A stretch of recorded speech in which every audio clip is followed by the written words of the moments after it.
Good morning. Good morning. How are we this morning? How's life? I know some of you guys posted about how this was a very productive week. This weekend was filled with much needed rest, which is all good things. I've also seen that sometimes things are just crazy. That's okay too. So I'm curious where you're at, whether you're watching live or replay. Let me know in a comment, but also let me know, how are you doing? How is life? So today I really want to talk about this concept of stress and overwhelm, which is really the theme of this month. But I really want to come at it from a mindset standpoint because there are quite a few things that we're doing here in this group, but that we're also doing in our lives, right? Holidays are coming up, which means holiday orders are coming in. Things are ramping up, or they should be. If you have a strong marketing platform, you should be getting a lot more orders and things like that. And so you should also be promoting your stuff a lot more. And so I feel like right around November, December, and January, our to-do list isn't just a page long anymore. Now it's like multiple pages long, right? And so I really want to talk about something that I struggled with for the longest time when it came to feeling overwhelmed around this time of year, because last year I felt very overwhelmed, stressed out. I was stressed out that I wasn't getting people in, and then I was getting stressed out that I had a bunch of things going on. And then right after the holidays, there's like this big lull, right? So lots of things happening. And I really want to help you guys find some clarity in this time. Now, nobody answered my question on stress and how you are in stress versus health. And that's okay. This is something very vulnerable. And you guys are probably feeling overwhelmed. And so it was just another thing to have to answer, right? So I'm going to tell you how I do in stress versus overwhelm, how a client of mine handles stress versus overwhelm.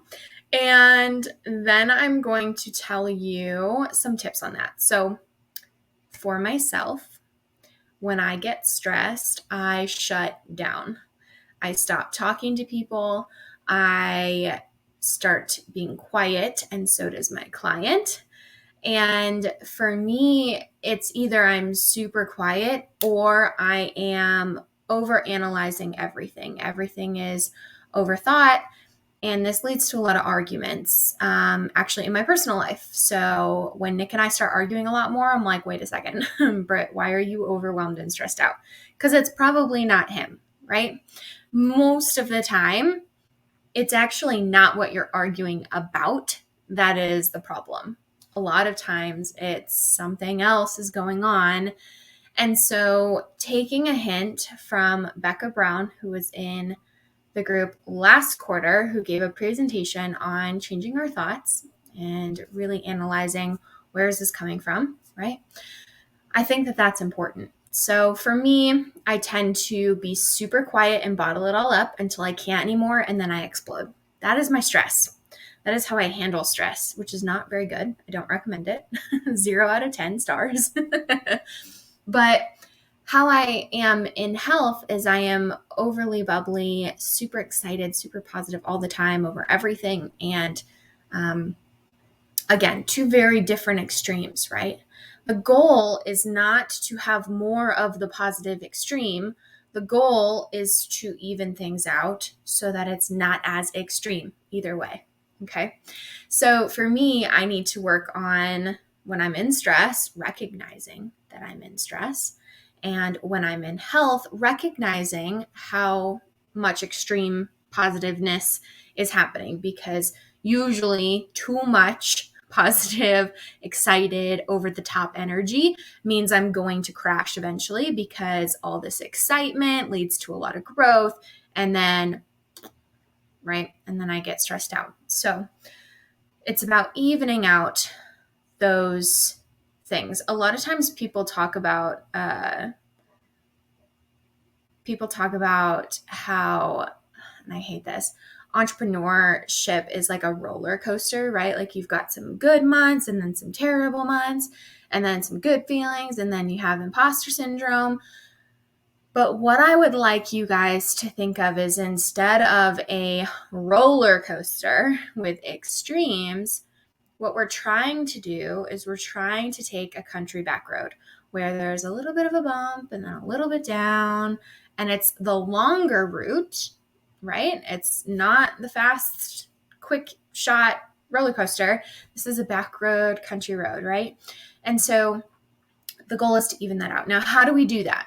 Well, first, let me tell you about a client of mine. She is a high achieving woman, snaps, because I think we all are in this group. And I can tell that she is feeling overwhelmed and stressed out because she stops communicating. She goes quiet. She goes very quiet. And so if I haven't heard from her in a couple days or a week, or if I get shorter answers than I'm used to because I know she's a bubbly person, I can tell.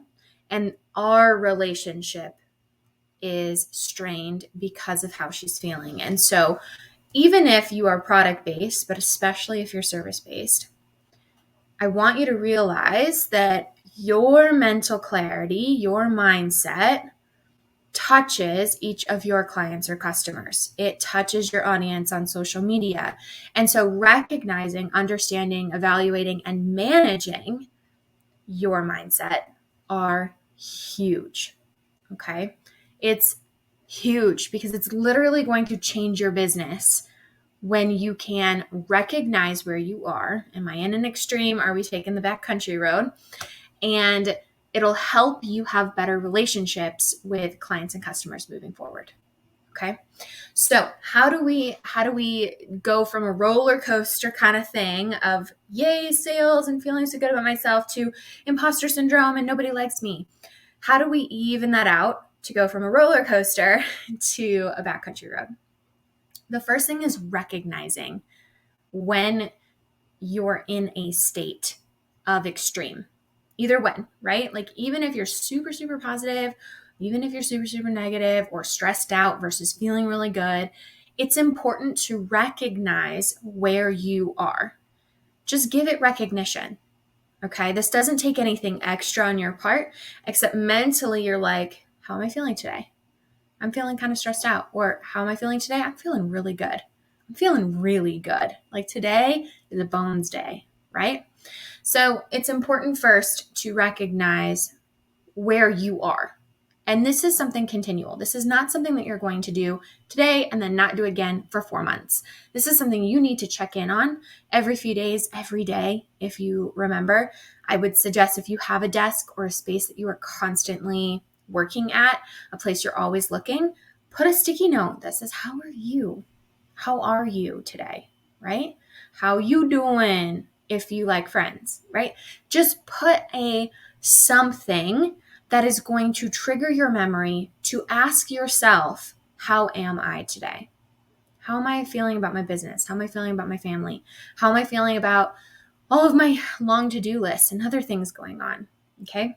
So the first thing is to recognize where you are. The second piece is recognize, okay, I'm here. Why? Why am I feeling really, really good? Is it because I scheduled out my Instagram posts and I was able to put in more marketing because of that? And because of that marketing, I've gotten more sales this month? Are you feeling imposter syndrome because you stumbled upon an account that's very similar to yours with more followers? Are you feeling really good because you finally got your first sale? Are you feeling really anxious because you're about to launch something new and you're not sure how people are going to react? Right? So once we recognize which extreme we are, recognize why you're feeling that. Because the third piece to this is that I can recognize, okay, I'm feeling really, really good, but we don't want to be in this extreme all the time. That's exhausting. And so instead, I'm going to recognize, how can I level myself out, bring myself down from cloud 9, just touching the ground, right? And then if you're feeling that imposter syndrome, if you're feeling really negative and super, super just down in the dumps or anxious or feeling some sort of anything other than cloud 9 or country road, then what I want you to do is figure out how to get yourself back up there. If you're like, man, I'm feeling super anxious because I haven't had a sale in a month and I'm nervous because this is supposed to be my busy season and I'm not getting very many orders yet. Like, what's going on? But you know that in your high extreme, you felt that way because you were scheduling posts and you were thinking through your marketing strategy and you had intention and plan behind every post and you set them up so that you had a schedule for 2 weeks. Well, now you know, okay, I know that nothing's working right now. Let's go back to that, right? Let's even this out and make this more of a country road. So that's my first piece, is just recognizing where you are, recognizing why you're there, and then figuring out how to shift what you need to do to level yourself out. If you have any questions, please drop this in the comments. I saw a heart, which is exciting. I'm glad that there's a heart. I'm glad this is resonating with somebody. But let me know, how do you do in stress? How are you in stress? When you are stressed out, how do you react? Versus when you're in a healthy mindset, how do you react? Let me know in a comment. Okay. So the next piece is our extra long to-do list. And I will share with you, if I can find them all. I don't even think I can find them all. So I have a notepad. It says to do, and it's got the date, and then it's everything that I can do with a little checklist. That's my to-do list. This one touched all the way down to the page, and then I stopped writing. I have other ones that are front and back, but I can't find them right now. And I keep them if I haven't crossed everything off of my to-do list, which is really annoying because then I've got like 8 of these that are half filled out. So what I want to talk to you about is how to make your to-do list not only manageable, but actually enjoyable, which would be ideal, right? Especially if we're doing things that we're not 100% excited to do. I think it's super important that we recognize where we're at with our to-do list. And it's okay to not like every part of business. That's fine. That is totally fine to not like every single part of business.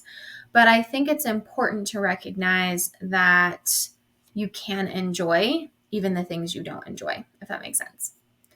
Ooh, Jacqueline. Hello, good morning. Jacqueline says I either shut down or I make a whole bunch of to-do lists. Yes. Yes. So it's really about leveling that out, right? And figuring out how to make that kind of come together. So you make 1,200 to-do lists. That's not too far off from mine. Probably a little bit more than how many I do, but I understand completely.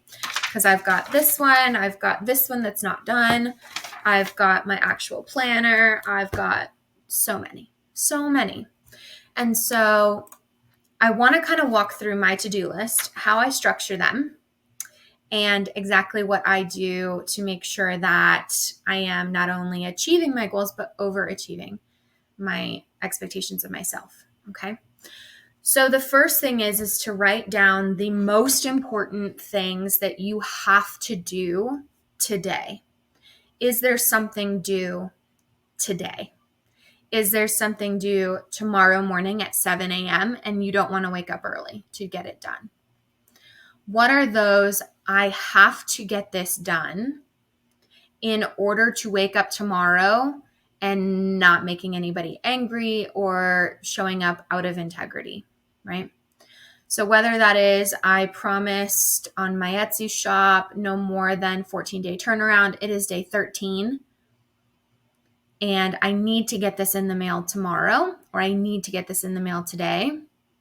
That would be something that would be a requirement, right? If you're on day 4 of that, it would be nice to get that done before the 14-day deadline, but it is not a requirement for you to wake up tomorrow and feel integral. Okay. So start by writing down at the very top of my list. I always put down the things that I have to do today. No choice. This has to get done. These are things with deadlines for the day of. These are things that if I don't get this done, I will not feel good about myself. I will not feel good about my business, etc. Actually, I woke up early this morning to get an ornament out that was due today. Yes. And I have a surprise for you, Jacqueline. I have a surprise for you. So the very first thing is to write down what you have to do to get through. Now, that rhymed. I like that. This should not be more than 3 items. It shouldn't be more than 3 items that you have to do today. If so, you have either been procrastinating or not doing this for long enough. Okay. So when I started doing this, I was like, okay, I'm only going to put down 3 things that I have to do today to succeed. But then I was finding that there were like 5, 6, 7 things that I had to do now.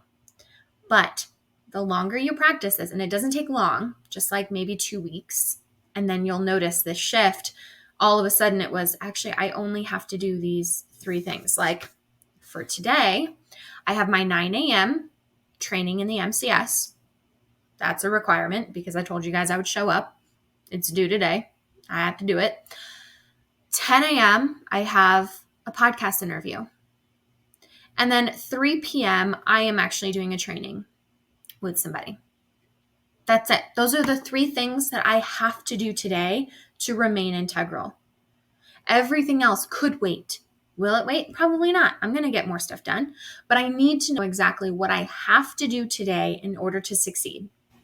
And once I know I'm integral, once I know I'm in integrity with how I feel about my business, with how other people perceive my business and me, I feel good.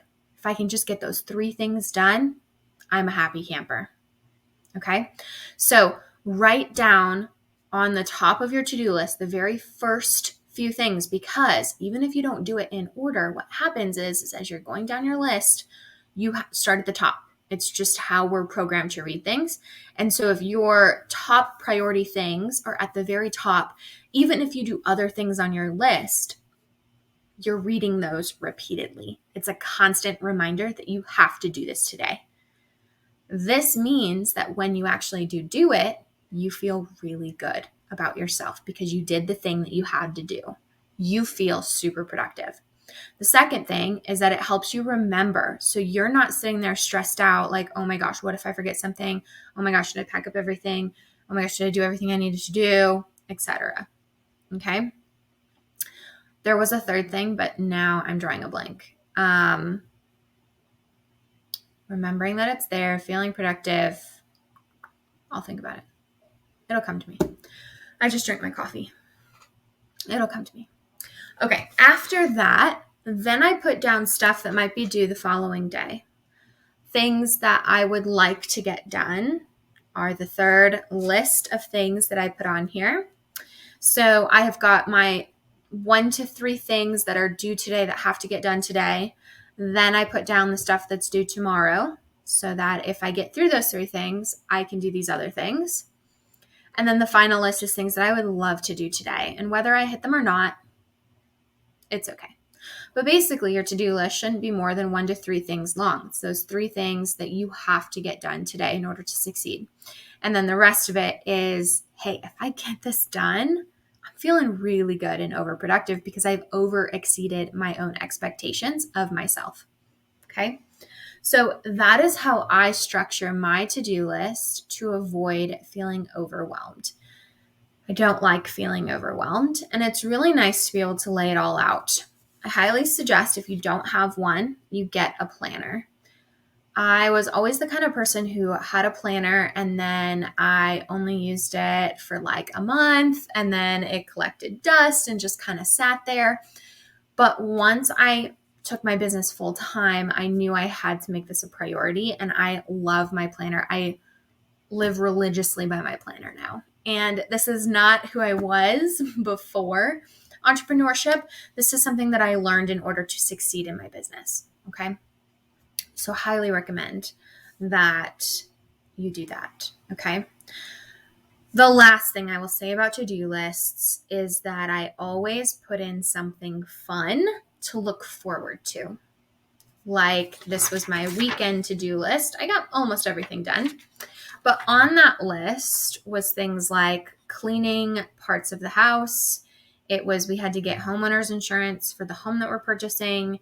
It was I had to publish the Moments with an MEO podcast with Kelsey from the Seamless Coach. Her episode came out on Sunday, so I had to get that done.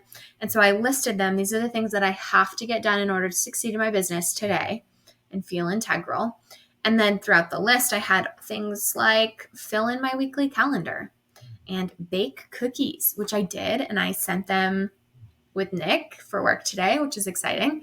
So I want you to think about ways that you can also excite yourself by having things that are just fun that you do. For one of my clients, it's a bubble bath every night, right? And that's fantastic. So have that thing, if it's reading a good fiction novel that you're currently reading, or if it's taking your dogs on a walk, whatever it is, just make sure that there's something fun on this list too that you can check off, because then you'll know, hey, I took care of myself today too. Okay. So that's my thoughts on to-do lists. Any questions about to-do lists?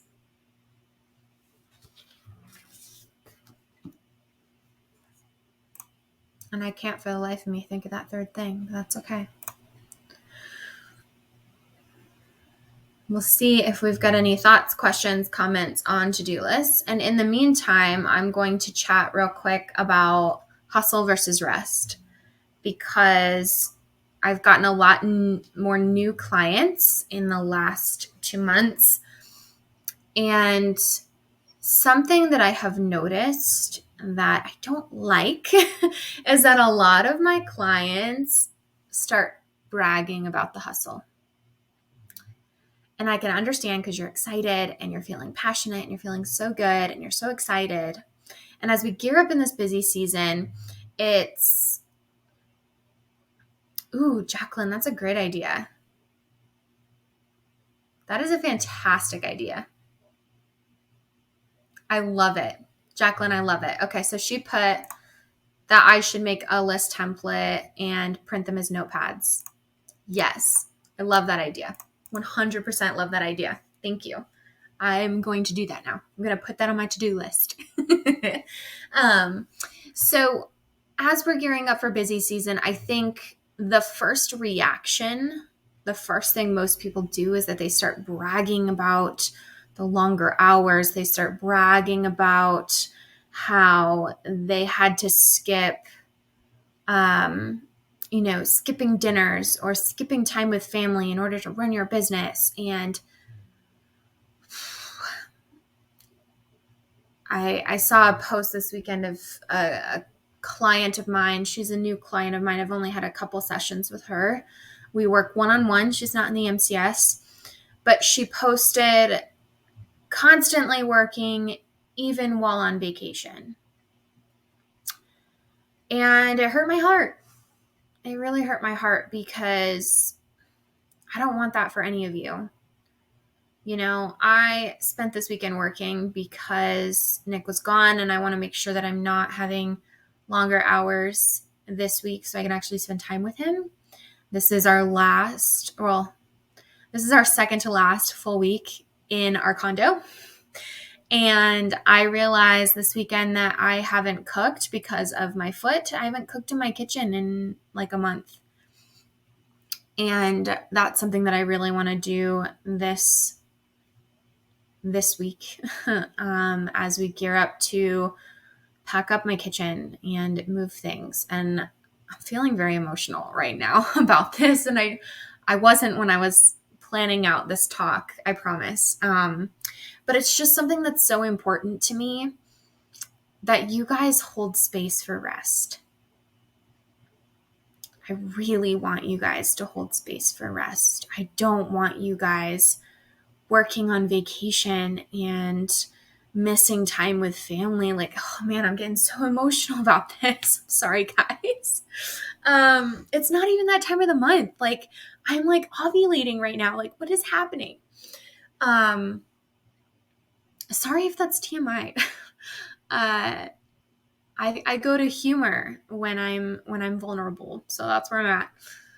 But I just really, really want you guys to hustle hard with intention, with integrity. I want you guys to feel confident and good about your business and yourself. But I also want you guys to rest and to relax and to enjoy that. I mean, for the most part, usually we get into business ownership for that freedom.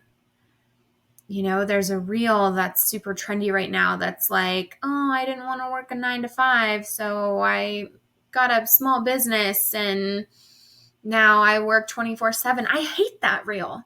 I hate it because I don't want that for anybody. Nobody should be working 24/7. You should be able to set flexible hours. You should be able to do whatever you want to do. But this should not be something that controls your life. And so, exactly, Jacqueline. Yes, she says, we are entrepreneurs because we want time for family or want to make our own hours. 1000% yes. And so, it just honestly breaks my heart. And so I want to encourage you to hustle, but hustle with intention. When you are present in your business, be present. Be so present. And then when it's time to clock out and it's time to spend time with family or go cook dinner or move or whatever it is, I hope that you are present there too. I really, really do. So this was half motivational conversation, half training, I feel like. I don't know. You'll have to let me know if you learned something. Hopefully you learned something about to-do lists. But that's just something that's heavy on my heart. And so as you go through this busy season, I want to encourage you to hustle and hustle with intention, be integral, stick to your to-do list, and do what you need to do to be integral. And I also want you to rest, and I want you to enjoy the holidays, and I want you to take that half day to go to the zoo with your kids or whatever that looks like for you. I want you to enjoy that. Go to the holiday party, go to the squadron party, go to the military ball, like do the things that make you feel connected to the people that matter most, because I promise you, even with who you are, right? Like we constantly talk about how employers could replace you in a heartbeat, but your family never could. And I just want you to remember that and keep that in mind. As we start hustling, it's not about bragging about the hustle. It's about showing up and doing what we need to do. And yeah, I mean, talk about how you've hit a new goal or talk about your orders and talk about your products 100,000%. But don't get wrapped up in the hustle culture, because you will get burned out and your business and the relationships within your business will suffer because of that. Okay. All right. I hope that this helped. Hopefully it wasn't, I was not expecting that emotional outburst, y'all. I'm so sorry. I'm not sorry. I take that back. I'm not sorry, because it means that it's important. So with that, have a great rest of your Monday.